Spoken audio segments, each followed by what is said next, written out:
Graduating from New Deal and having 40 kids in my class, you always felt like you had the backing of so many people. I knew everybody that I went to school with, and a lot of times you knew their siblings and their parents. It was just a real good sense of community.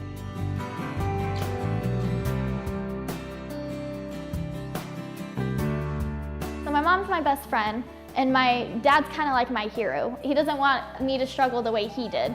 And in college, he was raising a family and was going to school full-time and working full-time.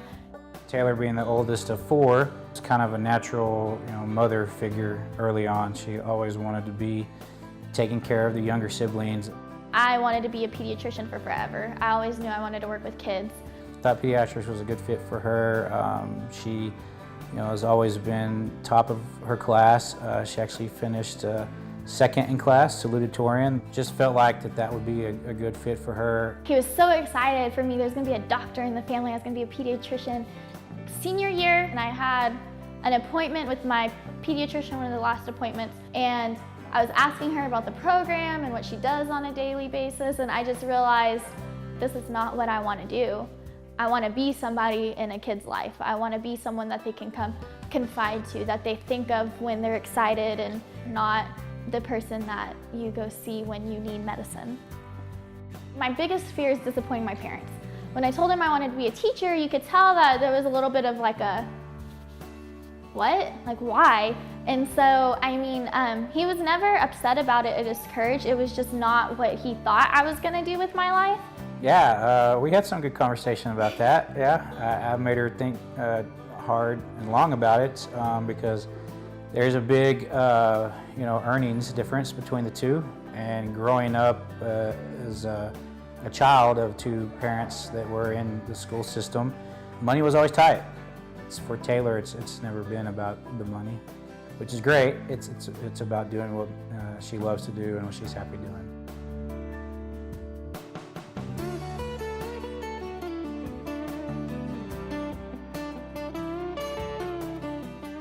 My grandfather, he reminds me of what you would think like a West Texas man is. He was really big into ranching. I remember they called him Coach Mac.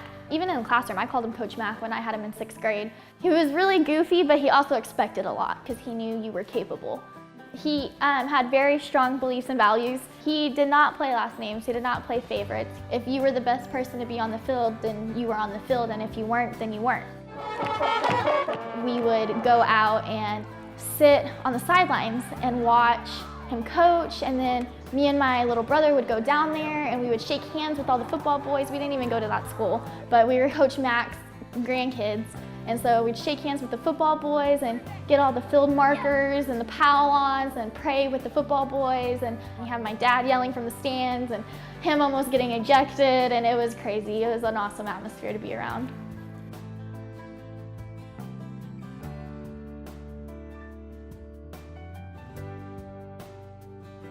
He had cancer and he passed away about a year ago. He waited until the night before he died to call the school and say, hey, y'all are gonna have to find a replacement.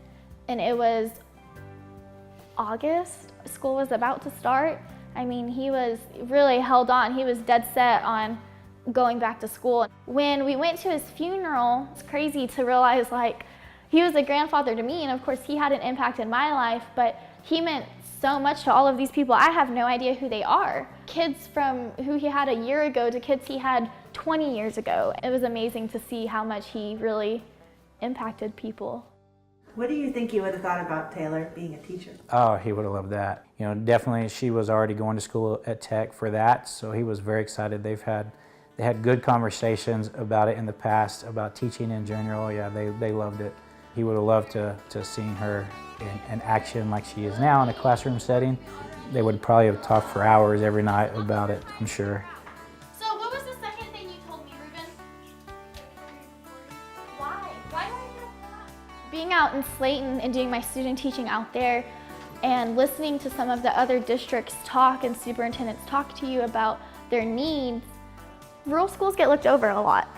There's a lot of pride out in rural schools and what they're doing, and they may be low socioeconomic, but they're living and they're happy where they are, and it's a great family to be in. You're not in a school, you're really in a family. It's just natural for her. There's no other thing for her to do than that. It's just natural. So just didn't know how it was going to play out, whether it was in education or in the medical field. You knew she wants to take care of somebody.